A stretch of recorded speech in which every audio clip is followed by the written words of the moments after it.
तो there were to stones, ठीक है। इसको हम बोलेंगे स्टोन नंबर 1 और इसको हम बोलेंगे स्टोन नंबर 2। हाँ, ये करना तुम्हारा जरूरी है हर जगह पे, ठीक है। तो देयर वर टू स्टोन्स, ठीक है, stone number 1 and stone number 2। तो अब हुआ क्या सुनना, एक कारीगर आया, ठीक है। तो अच्छा, ये दोनों स्टोन के अंदर आत्मा थी ऐसा मान के चलना, they could talk to each other, दोनों आपस में हल्की हल्की बातें कर सकते थे, ठीक है। तो बोले ये कौन सी स्टोरी है?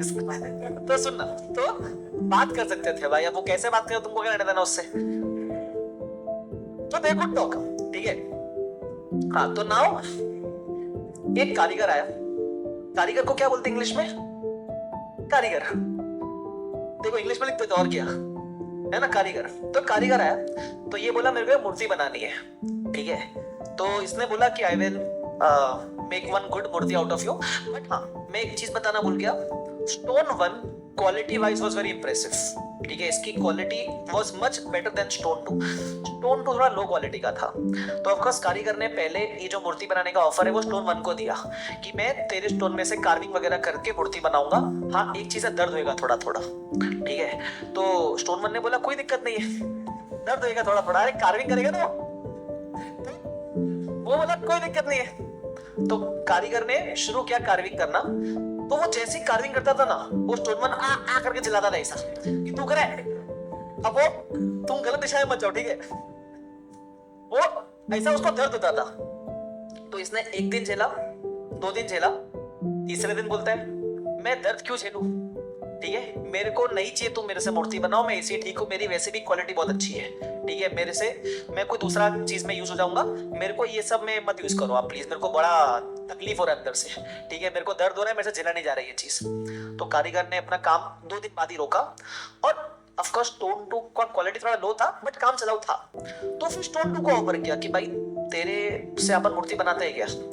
तो स्टोन 2 अग्री कर गया, बोला हाँ चलेगा, आप मेरे से मूर्ति बना लो, ठीक है।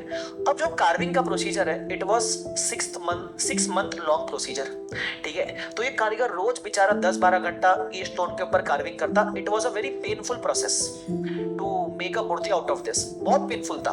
तो वो 6 महीने तक रोज फॉर द नेक्स्ट 180 डेज जब भी वो कारीगर इस पे कार्विंग कर रहा होता ना, स्टोन 1 देख के हंसता था उसको, बोलता था दर्द झेल रहा है पागल आदमी, मजा आ रहा है, आज कैसा चिल्लाता यू करके, कल वैसा चिल्लाता आ करके, ऐसा। तो रोज उसके मजे लिया करता था 180 दिन तक, ठीक है।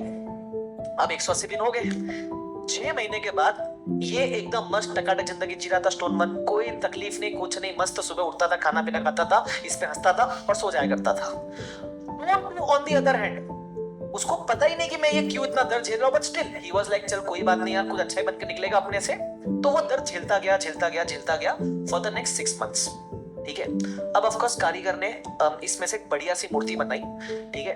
अब वो मूर्ति किस चीज की थी? वो मूर्ति भगवान की थी, ठीक है। उसने भगवान की मूर्ति बनाई। अब कारीगर को पता नहीं था क्या करे अपन। तो एक दिन क्या हो रहा था, एक दिन एक पंडित जी जो ब्राह्मण लोग होते हैं वो गुजर रहे थे वहां से, ठीक है। तो उन्होंने ना ग्राउंड पे ये मूर्ति देखी एंड दे वर एस्टोनिश्ड कि भाई क्या बना दिया इसने ये। तो उन्होंने वो कारीगर को बोला प्लीज क्या आप ये मूर्ति मेरे को, हमारा एक मंदिर बन रहा है वहां रखने के लिए दे सकते हो क्या? हम इसको भगवान की मूर्ति मानकर इसकी पूजा करेंगे रोज। तो कारीगर बोला यार इससे अच्छा काम क्या हो सकता है, आप प्लीज ले जाओ, ठीक है, please, for whatever the price they agreed. Pandits were allowed to take this murti and to keep it in the temple, ताकि हम उसकी पूजा वगैरह कर सके। तो पंडित ने ये भी देखा बाजू में एक और पत्थर है, तो पंडित बोला ये भी ले जाओ क्या? तो कारीगर बोला फोकट का ही ले जा, लेकिन करोगे क्या? तो पंडित बोला काम आएगा अपने, ले जाता हूं, ठीक है। अब हुआ क्या सुनना, मूर्ति की स्थापना हुई, ये पत्थर को मूर्ति बना के रखा, उसके नीचे ये पत्थर को रखा नारियल फोड़ने के लिए, ठीक है। नारियल फोड़ने के लिए, नारियल फोड़ने तो पत्थर चाहिए होता है ना। तो कोई भी पूजा करने आता तो ये मूर्ति को प्रणाम करता, एक नारियल दिखाता और इसके सर पे फोड़ता, बराबर फाट करके फोड़ता। फिर वापस दूसरा हो जाता, ऐसा भगवान को प्रणाम करता, नारियल दिखाता, इसके सर पे फाट करके फोड़ता। अब ये हंसता और ये सोचता ये क्या हो रहा है मेरे साथ। अब ये पता है क्यों बता रहा हूं, this is talent and this is hard work, ठीक है। आज का तुम्हारा हार्डवर्क लोग देखते हंसते रहेंगे तुम पे। 18 साल के लड़के लड़की हाँ बेचारे पढ़ाई कर रहे हैं, सुबह से शाम तक पढ़ाई करते हैं, संडे भी पढ़ाई करते हैं, जिंदगी बर्बाद कर रहे हैं, है ना। ऊपर से पास भी नहीं हो रहा, तब लग रहा है इन लोग को, है ना। हंसते रहेंगे कुछ लोग, तुम देखते रहेंगे तुम्हारे बीकॉम वाले दोस्त मजे कर रहे हैं, वीकेंड पे पार्टी वार्टी कर रहे हैं, न्यू ईयर पार्टी चल रही है, सब चल रहा है। This situation will reverse when you become a CA. It is as simple as that. तब क्या होएगा, तब तुमको वो अच्छी अच्छी नौकरी, अच्छी अच्छी चीजें तुमको मिलेगी, वो भी देख के उनका यही हाल होएगा कि तुमको एज अ सीए वगैरह कुछ अपॉइंट करेंगे और तुम्हारे नीचे ही 2-3 तुमको देंगे इंटर्न्स, एम्प्लॉइज, वो यही होंगे। तो what I am telling you this, आपने सुना रहेगा ना एक line, hard work will always beat talent when talent doesn't work hard. Talented आदमी के पास एक मौका ये होता है कि पहला मौका उसको मिलता है। देखा, कारीगर आके पहला चूज को किया था, लेकिन ये हार्डवर्क करने को रेडी नहीं था। लेकिन जो हार्डवर्क करने को रेडी होता ना, टैलेंट हो या ना हो, if he is ready to bear that pain of discipline, pain of hard work, pain of sacrifice, you will do wonders in life. तो ये स्टोरी से अपने को क्या सीखने मिलता है कि we have to be store number 1 या स्टोर नंबर 2?